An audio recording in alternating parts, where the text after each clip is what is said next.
procureur de Saint-Malo qui publie un communiqué ce soir pour apporter en effet un certain nombre de précisions. D'abord, confirmer que plainte a bien été déposée le 11 juillet 2008 par une femme qui était au moment des faits majeurs et une plainte pour dénoncer un fait de viol commis selon elle 11 ans auparavant, donc en 1997, alors qu'elle était, je vous le disais, majeure. Donc plainte le 11 juillet, Nicolas Hulot est entendu le 29 août, donc quelques semaines plus tard, par les gendarmes de la brigade de recherche de Saint-Malo.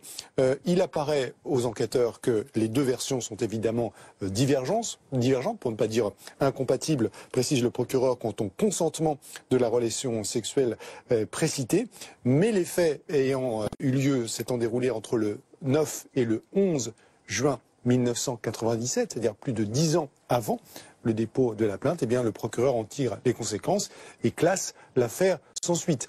Alors, deux remarques évidemment, compte tenu de ce qu'on vient d'entendre, pour prescription. Oui. La première, c'est que le mot de viol est inscrit noir sur blanc. Il n'a pas été prononcé par Nicolas Hulot, il n'est pas inscrit, sauf erreur de ma part, dans l'article de l'Hebdo. Et puis la deuxième observation qu'on peut faire, c'est que il n'est fait mention dans le communiqué du procureur que de la prescription. Vous avez vu, vous avez entendu ce que vient de dire Nicolas Hulot. Il dit au fond la prescription, peu importe. Les faits n'ont pas été matérialisés. Le crime, puisque le viol est un crime, n'a pas été matérialisé.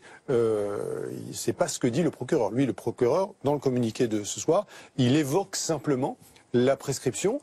Il se peut très bien qu'il ne s'en tienne là parce que la prescription étant détectée très tôt, l'enquête n'est pas finalement beaucoup avancée.